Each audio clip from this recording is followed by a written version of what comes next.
No vídeo de hoje eu quero te ajudar a não ser mais refém das tuas emoções. Meu nome é Aline, eu sou psicóloga e eu tenho esse canal aqui no YouTube e um perfil no Instagram para te ajudar a se tornar uma pessoa mais madura. Hoje eu vou listar aqui para você algumas habilidades que são chave na hora de você desenvolver mais inteligência emocional. Para isso, a gente vai precisar entender aqui alguns conceitos da terapia cognitivo-comportamental. Ela fala bastante, desenvolve aí algumas habilidades sociais, cognitivas, comportamentais, para que a gente consiga desenvolver uma maior inteligência emocional. Além de ser uma abordagem com uma ampla evidência científica de que realmente funciona para tratar transtornos que passam pela desregulação emocional muitas vezes. A terapia cognitiva, o modelo cognitivo, explica e prova pra gente que o que causa sofrimento, ou seja, uma ativação emocional aí bastante intensa, não são os fatos em si, mas sim a forma como a gente interpreta esses fatos. O que é que essa frase quer dizer? É muito provável que você se sinta da forma como você se sente, que a tua emoção seja ativada a partir de um pensamento que você teve diante de uma situação e não simplesmente da situação em si. Vamos pensar o seguinte: duas pessoas numa mesma situação, elas têm reações diferentes muitas vezes, emoções diferentes muitas vezes. É justamente dessa premissa e dessa observação que a TCC parte para tentar entender melhor de que formas a gente pode se regular emocionalmente.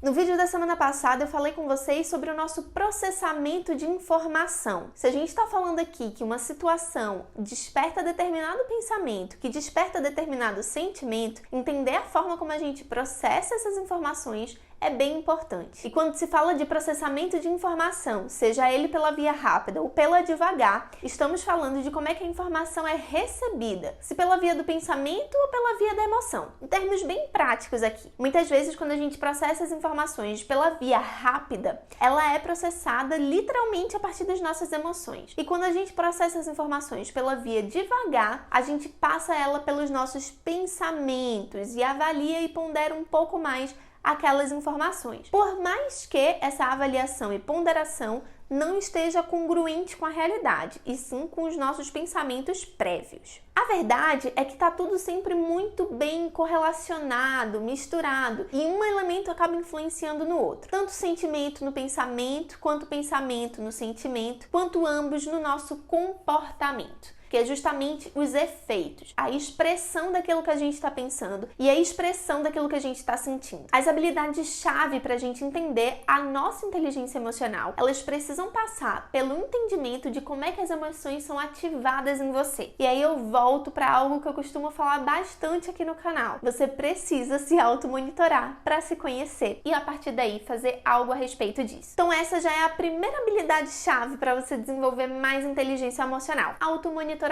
E essa pode ser uma habilidade difícil, tá? Não acho que é só monitorar, que é só observação, não. A gente precisa estar atento para quando saber que a emoção determinada foi ativada. Então eu te aconselho não começar por monitorar todas as emoções que você sente, mas sim monitorar aquelas que você quer modificar ou que te incomodam mais. Raiva, irritação geralmente são emoções que aparecem, ciúme, enfim, seja ela qual for, comece a fazer essas anotações aí e esse monitoramento entre o que você sente e qual foi a situação. Então vamos pensar aqui que você está tentando monitorar e entender melhor a tua raiva. Comece anotando somente momentos que você sentiu raiva. Então coloca lá uma coluninha emoção, sempre raiva, situação. E aí você vai fazer uma descrição muito objetiva da situação pela qual você estava passando. Durante uma reunião do trabalho, na qual meu chefe falou tal e tal e tal coisa. Algo muito, muito, muito pontual. Te aconselho começar dessa forma simples, realmente, monitorando só essas duas colunas, se você nunca fez isso na vida, para aos pouquinhos você ir aumentando o nível de informação desse automonitoramento. Para entender, por exemplo, o que é que você pensou quando você estava se sentindo ou quando você estava diante dessa situação. E depois, o que é que você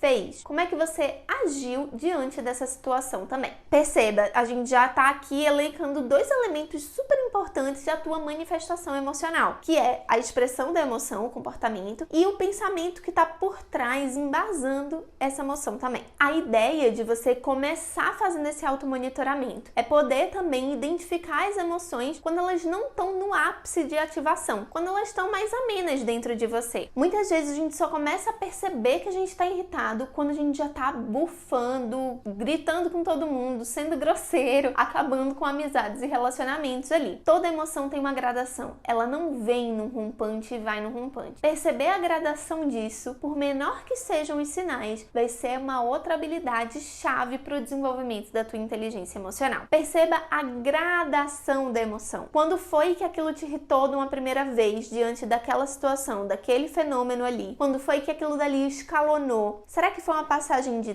tempo somente, ou seja, uma quantidade de elementos que te irritaram, ou teve uma questão de intensidade? Determinadas situações te irritam ou te provocam menos raiva do que outras. A DBT, a terapia comportamental dialética, é uma abordagem de terceira onda das abordagens comportamentais. Ou seja, é uma versão mais moderna, atualizada, com dados mais recentes aí, de algumas das técnicas que a gente já utilizava na TCC. Essa abordagem oferece vários recursos para a gente trabalhar a regulação emocional. E elas são divididas em algumas categorias, que passam pela tolerância ao mal-estar, pela regulação emocional em si e também formas de prevenir determinadas ativações ou sentimentos. A DBT trabalha com casos mais extremos, inclusive, de regulação emocional. Por isso que ela divide as técnicas nessas 3 categorias e elas podem ser muito úteis para a gente aqui de uma forma didática. Eu não vou aprofundar em cada uma delas, porque cada uma dessas 3 categorias tem uma infinidade de técnicas aí de regulação emocional. Mas só para você ter uma ideia, essa parte de tolerância ao mal-estar, ela faz parte da gente desenvolver também mais uma habilidade-chave,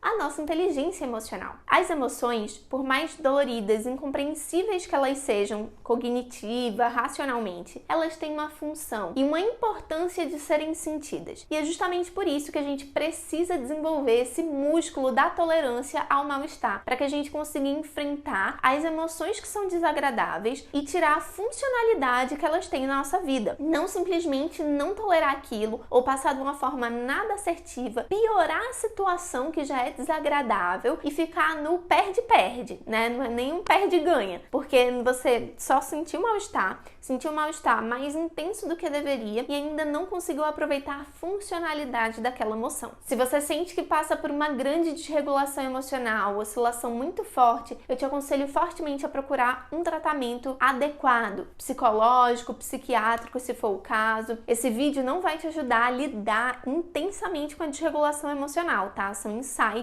realmente para que você comece a dar os primeiros passos. Muitas vezes um dos primeiros passos é procurar o tratamento adequado. Mas muito dessa tolerância ao mal-estar, da regulação emocional também, essa segunda categoria, passa pela aceitação da realidade e das coisas tais quais elas são. Muitas vezes a gente tentar intervir naquilo que é incontrolável piora a ativação emocional dentro da gente, porque a gente acrescenta o elemento frustração. Tento fazer algo e não consigo. E me frustro. E é justamente isso que pode ser ainda mais prejudicial para um estado emocional grave. Outra habilidade chave na inteligência emocional é você conseguir lidar com a aceitação da realidade e tolerar aquilo que é um mal-estar, que é desagradável para você também. Então lembre-se que para você desenvolver uma inteligência emocional, você vai precisar monitorar para conhecer e reconhecer as suas emoções, identificar quais são os pensamentos e comportamentos que estão por trás de cada uma das tuas emoções, tolerar o mal-estar e saber identificar ali a intensidade da emoção para ver se ela está correspondente à realidade, ao cenário que você está vivendo ou não. Muitas vezes é nesse momento que a gente percebe que a gente está desregulado emocionalmente e precisa fazer algo para lidar com isso. Esse fazer algo para lidar com isso envolve uma série de técnicas, de estratégias e também de auto-monitoramentos, de autoconhecimento, que caberia aqui um outro vídeo só para explicar para vocês. Então me deixa saber aqui nos comentários se você quer um outro vídeo falando só sobre essas técnicas de regulação emocional, como é que elas podem ser úteis para você, que eu posso trazer aqui também. Te vejo na próxima quarta por aqui com mais um vídeo. Um abraço e até lá!